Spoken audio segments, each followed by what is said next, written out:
मवियाचे उमेदवार रवींद्र धंगेकरांनी पोलीस स्टेशनमध्ये ठिय्या मांडलेला आहे। पोलीस बंदोबस्तात पैसे वाटत असल्याचा आरोप काँग्रेसचे उमेदवार रवींद्र धंगेकर यांनी केलेला आहे। पुण्याच्या सहकारनगर पोलीस स्टेशनमध्ये आंदोलन सुरू आहे। उद्या पुण्यामध्ये मतदान आहे चौथ्या टप्प्यातील। मात्र या पार्श्वभूमीवर पूर्वसंध्येला पैसे वाटले जात आहेत असा आरोप महाविकास आघाडीचे उमेदवार रवींद्र धंगेकर यांनी केला आहे। आपण अधिक माहिती घेऊया। आमचे प्रतिनिधी सागर आवड आपल्या सोबत आहेत। सागर, धंगेकरांचा गंभीर आरोप आहे उद्या पुण्यामध्ये मतदान आहे, पूर्वसंध्येला पुणे शहरात काय घडतंय?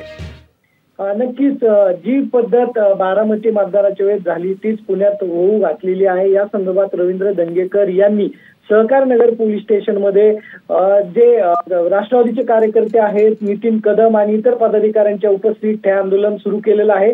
पोलिसांच्या उपस्थितीत पैसे वाटप या ठिकाणी केले जाते। सहकारनगर हा परिसर जो आहे तो हा स्लम परिसर आहे आणि या ठिकाणी मतदार जे आहे ते मोठ्या प्रमाणावरती होतं आणि पर्वती मतदारसंघ आहे आणि या मतदारसंघामध्ये जास्तीत जास्त पैसा वाटप केला जातोय असा आरोप रवींद्र धंगेकर यांनी केलेला आहे आणि जोपर्यंत कारवाई होत नाही तोपर्यंत उठणार नाही अशी भूमिका रवींद्र धंगेकर यांनी घेतलेली आपल्याला पाहायला मिळते आणि ते वरिष्ठ पोलीस निरीक्षक त्यांची समजूत घालतात तरी रवींद्र धंगेकर उठायला तयार नाहीयेत आणि आजच त्यांनी निवडणूक आयोग आणि पोलीस आयुक्तांना पत्र दिलं होतं की पोलिसांच्या उपस्थितीमध्ये पैसे वाटप जे आहे ते केले जाणार आहेत आणि यामुळे तुम्ही पोलीस बंदोबस्त द्यावा आणि सगळ्यांवरती लक्ष ठेवावे अशी सूचना पत्राच्या माध्यमातून निश्चितच सागर आपण बघतोय आणि ही गंभीर आरोप केलेला आहे धंगेकरांनी।